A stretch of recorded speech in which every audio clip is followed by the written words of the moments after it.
whether it's Bill or Ryan, to make that effective. So, Well, Bill really is out of the equation. well, but I would like to. Because he's No, but I think from an a historical perspective, whether he's there or not, I just don't think it would be a beneficial discussion. However, I agree that I think there's some more that we need to understand. So, You know, we could look to talk about that at a future council meeting if you want. But that would probably require us tabling this, though, wouldn't it? Well, no, we've got a motion and a second, we can vote, we can pass this and have a discussion about what was required later. I do have a concern, and I did make a second because I wanted to make the motion now. But I've got a concern about the formulas and the calculations for the PCA and how that would be handled by the council, because right now, we don't have the tools at our disposal to be able to vet that. And so, you know, although I did second Steve's motion, to me, I think a more prudent course of action may be to table this until our next council meeting so we can get the information, have the right people in place to do an executive session if needed, as well as to get the formulas for the PCA so that we understand how to make an informed decision on that portion. There's two kind of responses I would have to both of those. As far as the executive session would go, I'm not sure there's anyone that's more well aware of what the EUB struggles have been internally in trying to craft this piece of legislation to meet what those necessities are than Ryan Dink and the firm, and that's why it was recommended in the way it was. So I'm not sure what we expect to learn, because they've been given all the information at this point to draft this. They've been given it what we need to correct statutorily, what we need to fix, and this is how it's done so. Secondly, to Steve's concern, from item J, my understanding as far as the calculations go, that's still one of the rules of the EUBs that exist right now, because that is the board, and they will recommend that based on that calculation to the board, to the council for approval. So I don't know that the calculation needs to be changed. We won't be the ones who are actually calculating that. That'll be a job of the EUB to do that. It's still one of the rules that will fall into their world, just like now they approve the expenditures, and we're just making sure that that's taken care of once it comes to us. So it's one of those rules that we pass the EUB by leaving it in place where we have to our votes. And it's right now codified just like, I apologize. Joe Reardon. All right, Mr. Reardon, I apologize for that. But just like you recommended, to codify what we had asked for the solution and bring forth the best solution possible. And I assume that was done to make sure that the city's liability is protected in almost every case as much as possible. I think the limit of the executive session would be to potential liability. Obviously, the policy issues that you're discussing right now are matters for the open meeting. And they're two separate things. I don't want to make that. Is it the city's liability that you're trying to protect, or the individual liability of those, or is it both?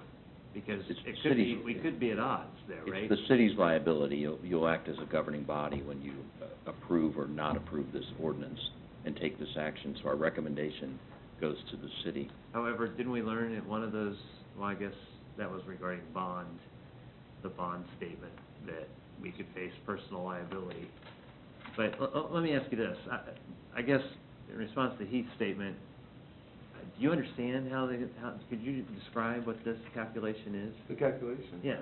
That's why, in my opinion, that's why we still have a UB. Right, but don't you think we also have department directors. Could we have a work session to detail that calculation? I don't think it changed the way the ordinance is drafted. If there's an education piece that you think is necessary for you to conduct business, absolutely, and that could be done in a work session setting. We're going to have to approve it from here on out, so I think, Well, it's the same thing that Laura brings to us. I understand that Laura has a job of doing, she does it very effectively, and when she calculates all the pieces of the budget and everything else, it's done to us in the manner that best protects the city.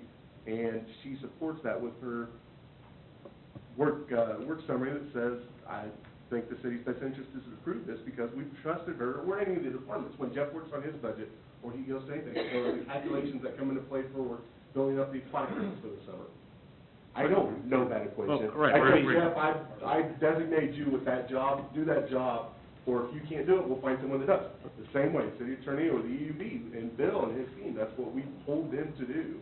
All along the way. Right, but I'm questioning whether it's been fairly calculated, and weighted. So, and that, point, you helped me by saying, you know, we questioned those people, and we haven't had a chance to question Bill or anybody else about how this calculation is derived and whether it is fair. So I guess on that basis... Anytime we could revise, if we find that the calculation itself isn't fair, we could ratify the ordinance. Well, with this is the the first, calculation. this is the first time we've ever had it First come time you've before ever us. asked the question about calculating. Well, that's true, but I would have thought he would have been here to explain how it's calculated and whether it's a fair calculation.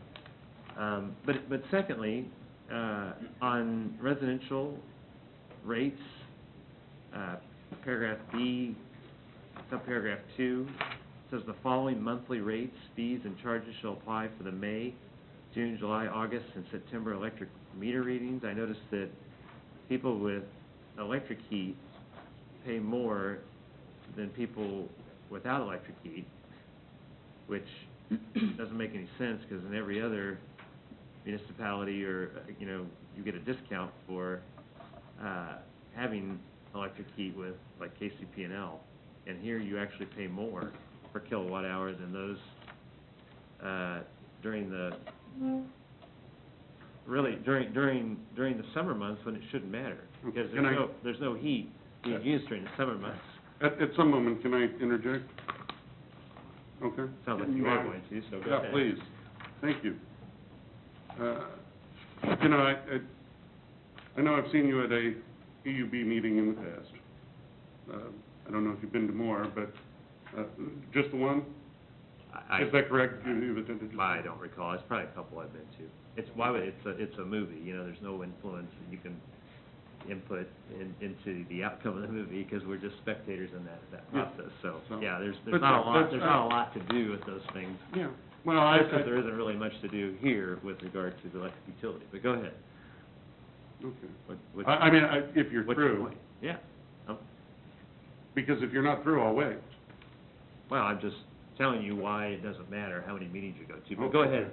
Apparently, it's an important premise to your argument, so go ahead. Well, no, I actually, I'd just like to be able to proceed without interruption. Is that possible? That's all I'm looking for. But I've been to a number of EUB meetings, and they meet every month, and I've been there when they've been discussing rate development, and they don't do it in one meeting. They have a subcommittee study about it, and they bring it to EUB meetings and work sessions, and then they take it back out and rework it. This is not something, as you mentioned, it's complicated. It's not something that's arrived at without a lot of due process amongst the members of that board.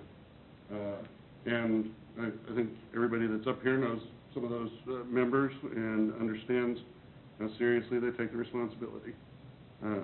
I don't think that we're codifying anything that is a great mystery to members of the Electric Utility Board, the Gardner Energy Director, or probably, after a short work session with council, us either. You know, this isn't created in a vacuum and stored away someplace where the subject can't be revisited.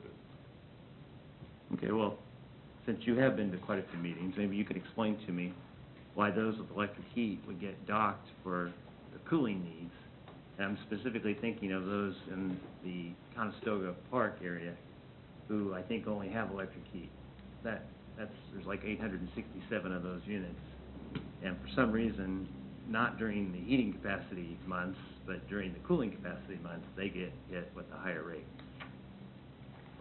Maybe you can explain that, since you've been to I can't.